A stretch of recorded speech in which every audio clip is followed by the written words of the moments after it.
तर पहा या ठिकाणी आपण हा भागाकार करणार आहोत. आधीचे स्टेप बाय स्टेप बघा. आता या ठिकाणी भागाकार वाचायचा कसा, अगोदर वाचता यायला पाहिजे. तर भागाकार असा वाचायचा बघा, 9005 भागिले 8. आता सगळ्यात महत्त्वाची गोष्ट की या ठिकाणी आपल्याला 8चा पाढा म्हणायचा आहे. सुरुवातीला आपल्याला 9 या अंकाला भाग द्यायचा आहे. म्हणजे 8च्या पाढ्यामध्ये 9 आहेत का आपल्याला बघायचे आहेत. तर बघा बरं, कुठेही 9 नाहीत. मग काय करायचं असतं, तर 9 पेक्षा जी लहान संख्या 8च्या पाढ्यात आहे ती बघायची.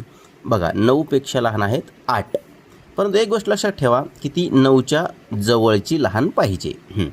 आता मग 8 येईपर्यंत पाढा म्हणायचा आहे. बघा बोट घेऊन म्हणायचा 8 1 8. बोट किती झाले 1 म्हणून 1 वर लिहायचं आहे. आणि खाली किती लिहायचे, तर पहा 8 1 8. 8 खाली लिहिले, याची करायची वजाबाकी. 9 मधून 8 गेले, खाली राहिला 1. आता काय करायचं आहे, तर 9च्या पुढचा अंक खाली घ्यायचा 0. आता इथं किती तयार झालेले आहेत, 10 तयार झालेले आहेत. मग आता बघायचं आपल्याला की 10 ही संख्या 8च्या पाढ्यात आहे का, तर नाही. मग काय करायचं, तर 10 पेक्षा लहान संख्या या पाढ्यातली ती कोणती आहे, 8च आहे ती पण. मग आपल्याला 8 येईपर्यंतच पाढा म्हणायचा आहे. म्हणा बरं 8 1 8 आले 8. म्हणजे बोटं किती झाले 1 म्हणून 1 वर लिहायचा. आणि खाली किती लिहायचे, तर 8 1 8. द्यायची करायची वजाबाकी. बघा 10 मधून 8 गेले, खाली राहिले 2. आता बघा वजाबाकी झाल्यानंतर हा 0 खाली घ्यायचा आहे. आता तुम्हाला वाटत असेल की इथं मी याच्या खाली डॅश का देतोय, तर पहा काही वेळेस काय होतं की कोणता अंक खाली घेतला हे लक्षात राहण्यासाठी.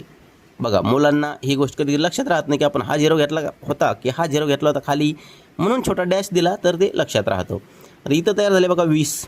मग आता 8च्या पाढ्यामध्ये 20 आहेत का बघायचे, तर 20 कुठंही नाहीत. मग काय करायचं, 8पेक्षा लहान संख्या या पाढ्यातली बघायची, ती पण 20च्या जवळची पाहिजे, जवळची. आता मग तुम्ही म्हणता जवळची का म्हणताय तुम्ही, तर पहा मग 20पेक्षा लहान तर 8 पण आहेत, 16 पण आहेत. मग घ्यायची कोणती, तर 20पेक्षा जवळची ती आहे 16. मग 16 येईपर्यंत पाढा म्हणायचा. 8 1 8 8 दुने 16 दुने 16 म्हणून बघा 2 बोटं झाले म्हणून वर लिहायचे 2 आणि 8 दुने 16 16 लिहायचे खाली, याची करायची वजाबाकी. 20 मधून 16 गेले 4. हां आता बघा इथं हे जे 5 आहेत ते आपल्याला खाली घ्यायचे आहेत. बघा आता 5 खाली घेतलेले आहेत, इथं तयार झालेत 45 45. आता 8च्या पाढ्यात 45 आहेत का, तर नाही. मग काय करायचं, 45पेक्षा लहान संख्या या पाढ्यातली, परंतु 45च्या जवळची ती आहे 40. मग 40 येईपर्यंत म्हणायचं पाढा. बघा 8 1 8 8 2 16 8 3 24 8 4 32 8 45. बघा 8 45 बोटं झाले 5 म्हणून वर लिहायचे 5, खाली लिहायचे 40, याची करायची वजाबाकी. तर 45 मधून 40 गेले, खाली राहिले 5. बघा आता वरून घेण्यासाठी काहीच राहिलेलं नाही.